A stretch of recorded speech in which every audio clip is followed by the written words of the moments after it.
Bismillahirrahmanirrahim. Assalamualaikum warahmatullahi wabarakatuh.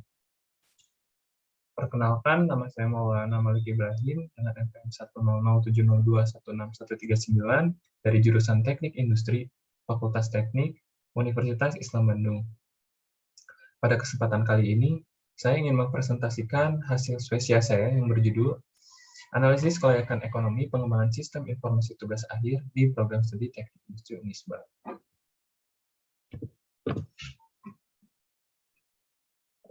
Yang pertama adalah latar belakang masalah, di mana latar belakang masalah ini berawal dari program studi teknik industri Unisba yang setiap tahunnya menerima pendaftaran tugas akhir sebanyak 100-150 mahasiswa per tahunnya.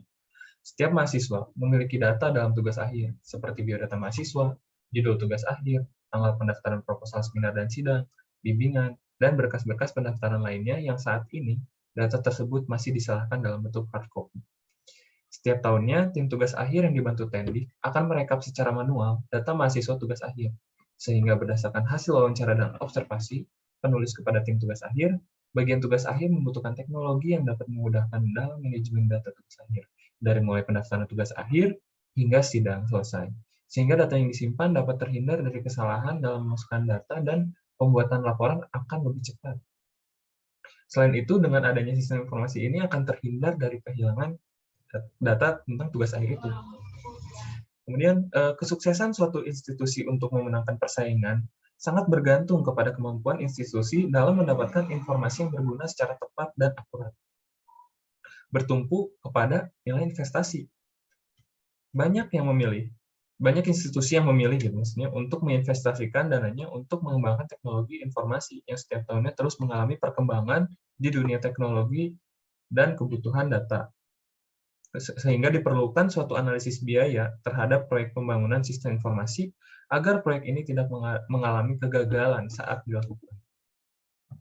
Jadi analisis biaya proyek sistem informasi ini dapat diukur melalui suatu penilaian apakah teknologi informasi ini dapat dengan benar membantu program studi teknik industri Unisba dalam menjalankan aktivitas tugas akhirnya. Kemudian yang selanjutnya, rumusan masalah. Rumusan masalah dalam penelitian ini. Adapun berdasarkan latar belakang masalah tersebut, dapat ditarik suatu rumusan masalah, yaitu bagaimana analisis biaya dalam pembangunan sistem informasi tugas akhir di program studi teknik industri Unisba. Selanjutnya, tujuan penelitiannya. Jadi penelitian kali ini bertujuan untuk mengukur dan menganalisis biaya yang dikeluarkan dalam proyek pembangunan sistem informasi tugas akhir. Dan hasil dari penelitian ini akan memperlihatkan apakah proyek ini dapat dilanjutkan atau tidak. Kemudian yang selanjutnya yaitu metode penelitian yang dilakukan. Jadi metode penelitian yang digunakan adalah metode cost-benefit analysis, yang dimana pada penelitian ini dilakukan beberapa tahapan. Tahapan penelitian, di mana dilakukan observasi terhadap objek penelitian, yaitu program studi teknik industri bagian tugas akhir, kemudian dilakukan wawancara terhadap pihak-pihak yang terkait dengan pengelolaan data tugas akhir, yaitu tim tugas akhir. Yang ketiga yaitu dokumentasi. Dokumentasi ini dilakukan capture data atau penyimpanan data, pengolahan data yang dilakukan saat ini. Seperti apa sih? Kita disimpan datanya untuk dilakukan analisis. Yang terakhir adalah studi literatur. Berdasarkan masalah yang sudah didapat, dicari studi literaturnya, yaitu di mana studi literatur yang digunakan dalam penelitian ini adalah cost-benefit analysis.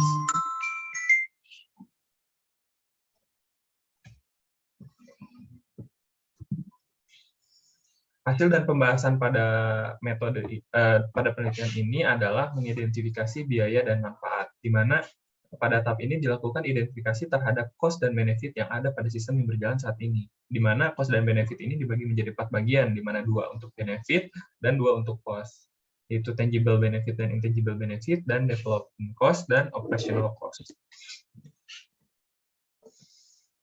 Yang selanjutnya, yang nomor 2 dalam tahapan cost-benefit analysis, yaitu menetapkan value kepada cost dan benefit. Setelah sebelumnya kita mendapatkan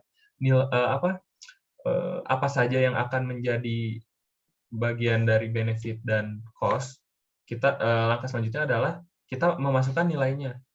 Misalkan untuk benefit ada pendapatan pembayaran SKS sebesar 75 juta. 75 juta itu didapat dari nilai pendaftaran mahasiswa per tahunnya dikali harga yang dibayarkan oleh mahasiswa tersebut. Dapatkan hasil segitu. Dan tabel ini menunjukkan nilai-nilai yang sudah dimasukkan ke dalam benefit dan cost-nya.